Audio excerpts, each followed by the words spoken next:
It started with a simple question that seemed innocent enough. A family member in need, a temporary transition, and a promise that it would be quick. "Can I store just a few things in your garage? It will only be for a few days." Most of us would say yes without hesitation. But what happens when a few days quietly bleeds into weeks, and then stretches into an agonizing for months? We aren't talking about a backpack or a couple of suitcases. We are talking about 22 massive boxers completely taking over a garage. This is the situation Madison Clark found herself in, and it exposes a dark side of family dynamics that people rarely talk about. It's a story about entitlement, the violation of personal sanctuary, and the moment a favor turns into a parasitic relationship. But as the situation unfolded, the real shock wasn't just the clutter.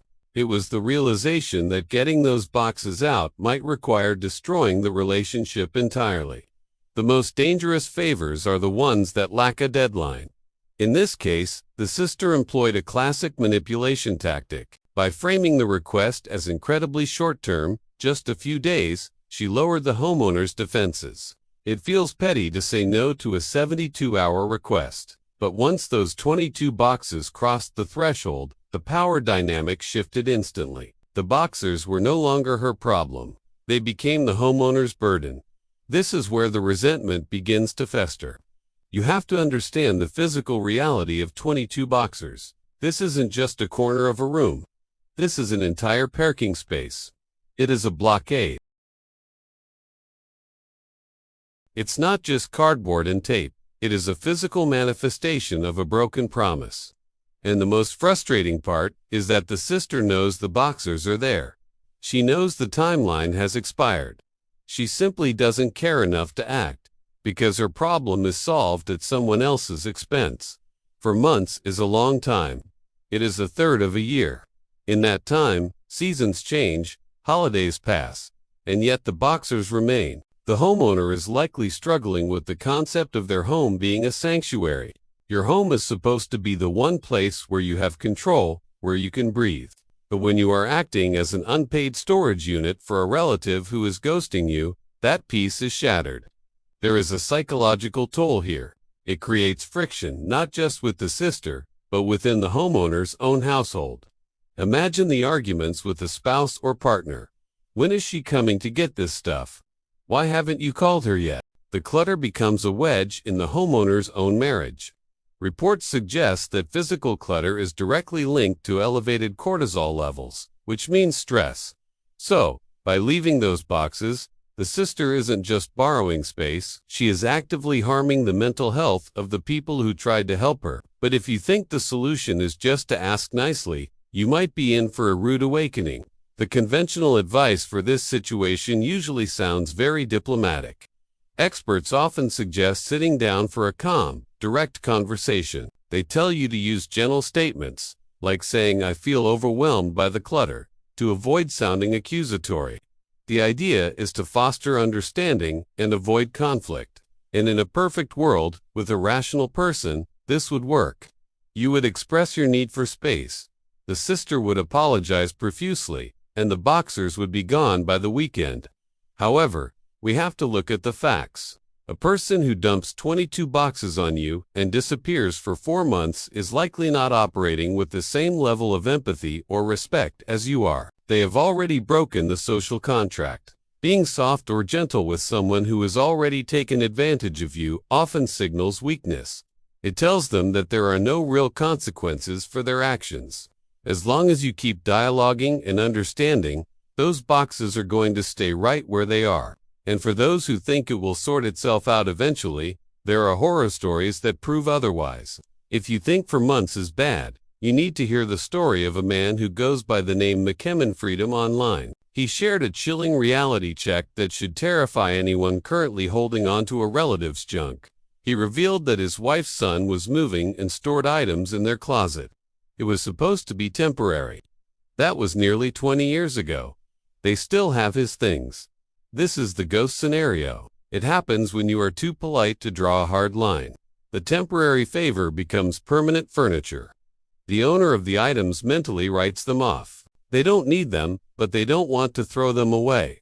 so they let you become the curator of their garbage. This is the danger of waiting. The longer those 22 boxes sit in the garage, the more they become the homeowner's property by default. At a certain point, the sister isn't coming back for them because she has learned to live without them. The homeowner is guarding a pile of more. So, what happens when you finally snap? What happens when you decide that enough is enough? One commenter named JJ shared a brutal experience that highlights the social cost of reclaiming your space. Faced with a similar situation involving cribs, strollers, and beds dumped by siblings, JJ issued a strict 30-day ultimatum. Pick it up, or it goes. When the 30 days were up, JJ didn't bluff. He dragged everything out to the driveway, put price tags on it, and held a garage sale. He sold it all.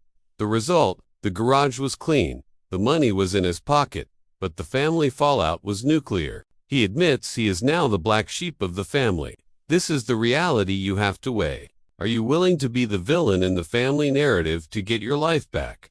The sister who left the boxers will undoubtedly play the victim if her items are sold or trashed. She will forget the 4 months of silence and focus entirely on the one day you took action. If you aren't ready to burn the bridge completely with the garage sale, the community consensus points toward a more bureaucratic, cold approach. The certified letter. This removes the emotion from the situation. Instead of begging via text message, you send a formal, written notice with a return receipt. This outlines exactly how many days the sister has to remove the items, usually 30 days, before they are considered abandoned property. This does 2 things. First, it scares people. A certified letter feels legal. It feels serious. It signals that the favor phase is over and the business phase has begun. Second, it protects you. If you do end up tossing those 22 boxes into a dumpster, you have proof that you gave ample warning. It is a sad state of affairs when you have to treat your own sister like a delinquent tenant, but when someone occupies your home without paying rent, that is exactly what they are. There is a growing sentiment that the only language entitled people understand is immediate action. Many observers are urging the homeowner to stop negotiating entirely. The strategy is simple. Text a photo of the boxers sitting on the curb with the caption, "Trash pickup is tomorrow morning. You have 12 hours." It sounds harsh, but it forces a priority check. If those boxes contain anything of actual value, family heirlooms, important documents, or cherished memories, the sister will find a way to get there. If she doesn't show up, then the boxers were nothing more than trash. She was too lazy to throw away herself. But this brings us to the final, uncomfortable truth. This struggle isn't really about boxers. It is about the homeowner's inability to say no. The 22 boxers are just a symptom of a relationship where one person takes and the other gives. Clearing out the garage is the easy part. The hard part is establishing the boundary that ensures it never happens again. Whether those boxers end up in a storage unit, a garage sale, or the back of a garbage truck, the message must be clear. Your home is not a warehouse, and your kindness is not a currency to be spent indefinitely. As you look at your own life, ask yourself, is there anyone storing their problems in your space, waiting for you to deal with them? Because if you don't set the deadline, 20 years might just slip by.